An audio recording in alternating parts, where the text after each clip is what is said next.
Welcome back to the Crawford Lawcast. I'm Michael Perkinson. We're here with Chris Crawford and our special guest, Pensacola Vibes, Sean Mullins.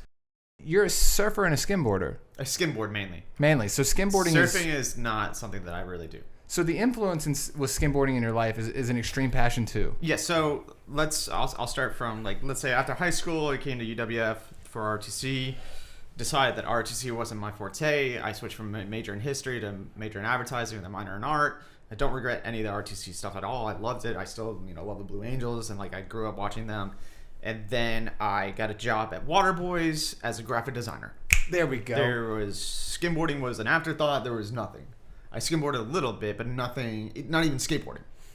Started doing graphic design, started skimboarding more, restarted a skimboard team. Still at UWF. I tore my ACL, my meniscus, and fuck everything else. So I'm from the coast. I've always lived by water. Mm-hmm. That's kind of like one of my requirements of life. In Charleston, the tide change is huge. Mm-hmm. Not like here. I mean, the East Coast, it does a lot. So we're talking like almost a football field tide change, right? Yeah, just walking out. Exactly. So when a tide's coming in, you'll get like a real big, whatever you want to call it. Shore break, like a washout coming in, right? And we'll get these people from Ohio, New York, New Jersey who will stop at our little, island store, get the cheap skimboard, and they think, oh, this is super simple, right?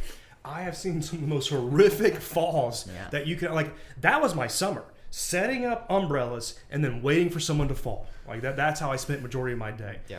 But to us, skimboarding was always just not a goof, but it was always like a secondary thing. It's still, I still think it is. It's like you have boogie boarding, skimboarding, and then surfing. Surfers are a little bit more respectful of skimboarders, so to say, just because of what is going on and what real skimboarding is. And what I try to do is not just go from this side to this side. I try to run out, catch a wave, and come back in. And you're not going to find overhead waves in Pensacola, but when I do go somewhere, that's what I'm looking for.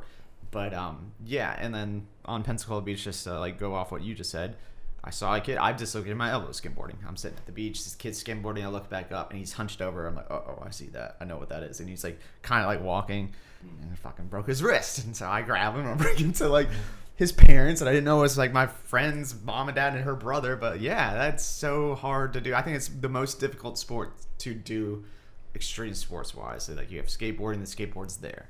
Surfing, you're on the board, you can fall in the water. Skimboarding, you have to run, you have to drop the board, you have to somehow get 2 feet on at the same time, and either you're gonna fall on your face or fall on your ass. But Yeah, and then if you do that all right, the wave conditions can still be bad. 100%. Well, it's always an end. It's always a closeout. So if you don't get inverted, you're gonna take a lip to the face, right? Yeah.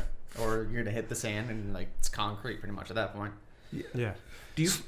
Do you find a difference in the East Coast sand and the ability to get into the water because it's almost tampered?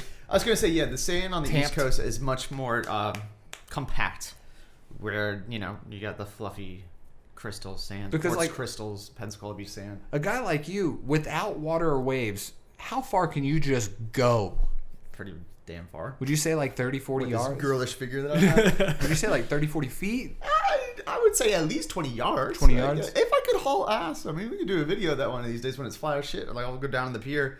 Because I don't know if you've seen it where they'll ride the skimboard like that and then they'll turn it sideways. Horizontally. Yes. Yeah, that's what I want to learn how to do. Yeah, so it's pretty much, we can do that. Okay. Just got to sign a release waiver. Mr. Lawyer.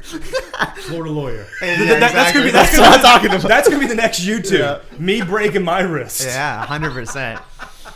But it's so when you turn sideways, it's your surface area is evenly proportioned, and you can go farther. And if the conditions are correct, you'll do that. That's why they turn sideways. Yes. Yeah. You're welcome.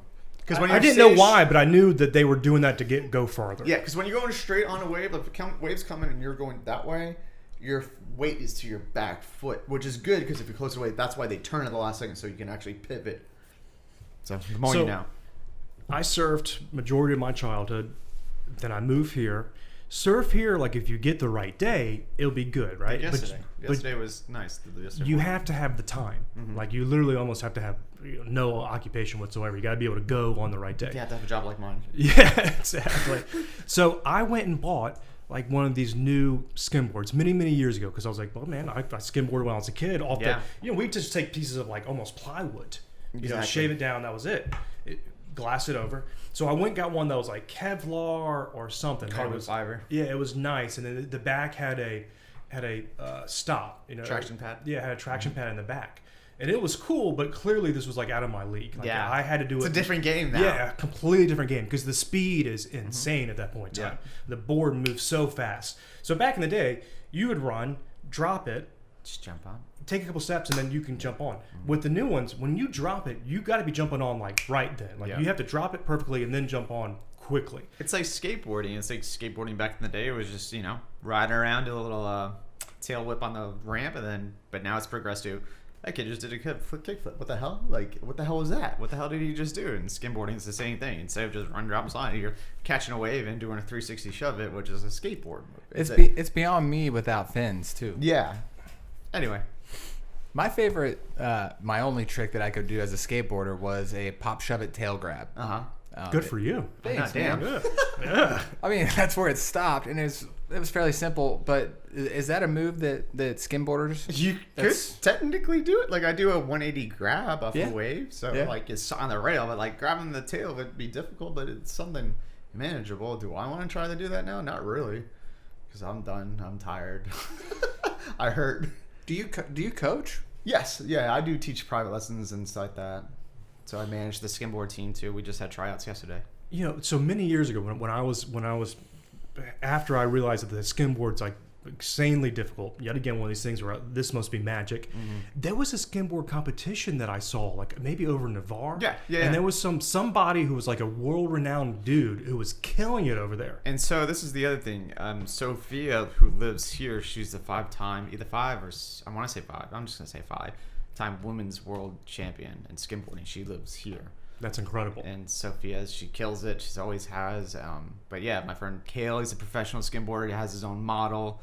Like, we have those people here now. But yeah, as a kid, that was something huge. But now it's like, damn, now I'm in charge of it, and I can cultivate a team and put this together into where we're all doing something awesome. So did you do the logo for Waterboys or for the skimboard team? No, we don't have a logo, but maybe you will. That's a maybe possibility. you will. Yeah. Well, that's funny you say that. Waterboy's logo has kind of been standard forever, but it's been enhanced, maybe. No, I mean, you still have the trident, which is that. Yes. But have you put any work into the Waterboys logo? Not lately. No. Okay. Look, man, you remember the old version of the wild board? Because back in the day when they were at like university or close to university, I bought a surfboard for them. It was one of the earlier boards I had, and back in the day it was like a caveman looking guy. They still have that. It's okay. Like, it's a character, he's holding a trident. Right.